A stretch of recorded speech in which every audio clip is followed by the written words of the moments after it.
Oke, Assalamualaikum warahmatullahi wabarakatuh. Sebelumnya perkenalkan, nama saya Sadam Alfarizi dengan NPM 0211224419. Jadi pada pembahasan kali ini tuh saya akan membahas tentang isu pelanggaran bisnis etik yang dilakukan oleh perusahaan Holywings. Tapi sebelum ke isu yang kita akan bahas ini, kita harus mengetahui dulu teman-teman background perusahaan Holywings itu apa sih? Kenapa bisa mereka itu ada isu pelanggaran etiknya? Jadi perusahaan Holywings ini tuh perusahaan yang bergerak di bidang hiburan, khususnya hiburan malam seperti klub malam, dan mereka itu menjual minuman-minuman beralkohol. Jadi isu yang saya akan angkat ini itu isu pada bulan Juni 2022 yang dimana mereka itu membuat sebuah unggahan postingan di Instagram atau media sosial mereka tentang bagi yang nama Muhammad dan Maria pada setiap hari Kamis akan digratiskan minuman alkohol. Sontak ini memicu kemarahan masyarakat luas yang dimana nama Muhammad dan Maria itu adalah nama yang sakral atau nama yang suci di agama mereka. Untuk nama Muhammad sendiri itu adalah nama Nabi besar Muhammad SAW pada umat Islam, yang dimana tentu ini sangat bertentangan dengan ajaran agama Islam, yang dimana nama Muhammad itu adalah nama suci atau nama yang diagungkan gitu. Kemudian untuk nama Maria sendiri itu adalah nama Bunda Maria. Kalau dalam agama Kristen itu adalah nama dari ibu Tuhan Yesus, yang dimana ini sangat sensitif atau emang tidak baik atau tidak layak untuk dilakukan sebagai kampanye promosi yang berkaitan dengan minuman alkohol, karena tentunya agama Islam itu melarang minuman beralkohol karena itu adalah minuman yang dianggap haram atau emang haram dalam agama Islam, yang dimana sebagian besar atau mungkin hampir seluruh penduduk Indonesia itu 90% itu beragama Islam gitu. Jadi sontak ini memicu kemarahan besar atau luas di agama Islam. Nah, setelah isu ini mencuat nih, pihak Holywings langsung melakukan klarifikasi atau permohonan maaf mereka secara langsung kepada publik, karena ini tuh telah memicu permasalahan yang lebih luas, yang dimana mereka itu lalai dalam melakukan promosi atau campaign yang tentunya ini tuh melanggar etika bisnisnya. Jadi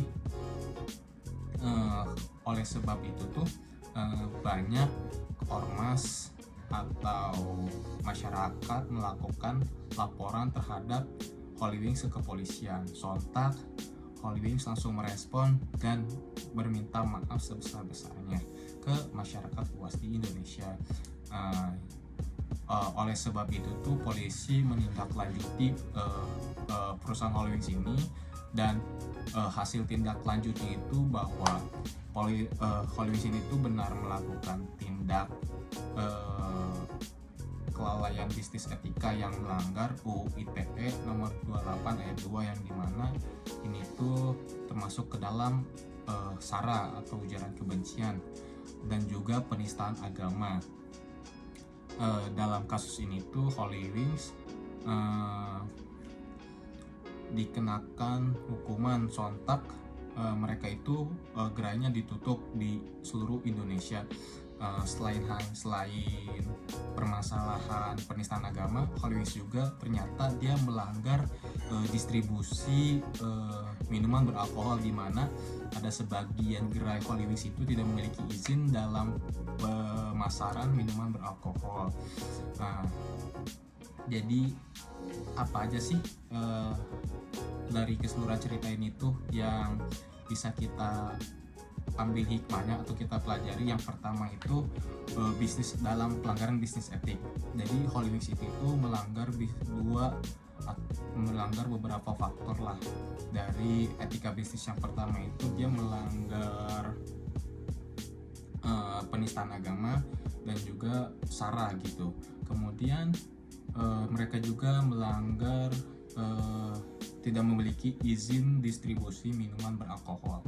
Kemudian solusinya apa sih teman-teman buat kita semua agar bisa mengambil hikmah atau pelajaran dari kasus Holy Wings ini itu, yang pertama tentunya kita harus menggali atau meriset, menganalisis terlebih dahulu nih sebelum melakukan campaign promosi, apakah ini mengangkat isu yang sensitif atau emang ini merugikan banyak orang sehingga tidak terjadi hal-hal yang dilakukan oleh Holy Wings. Kemudian kita bisa menggait seperti konsultan marketing atau campaign yang setidaknya itu mereka bisa bertanggung jawab nih teman-teman apabila terjadi seperti yang di kasus Holy Wings setelah saya ceritakan. Kemudian lakukanlah dengan jujur, lakukanlah dengan lebih baik, dan lakukanlah tanpa membawa isu-isu sensitif. Jadi overall dalam kasus Holy Wings ini tuh teman-teman bisa mengambil hikmahnya dan mempelajarinya sehingga buat teman-teman kedepannya bisa lebih baik lagi dalam menjalankan atau akan membuka suatu usaha dengan melihat permasalahan yang telah dilakukan oleh Holy Wings. Oke, mungkin sekian pembahasannya dari saya. Mohon maaf apabila ada kekurangan dan semoga bisa diterima oleh teman-teman dan dapat dipahami. Sekian, terima kasih. Wassalamualaikum warahmatullahi wabarakatuh.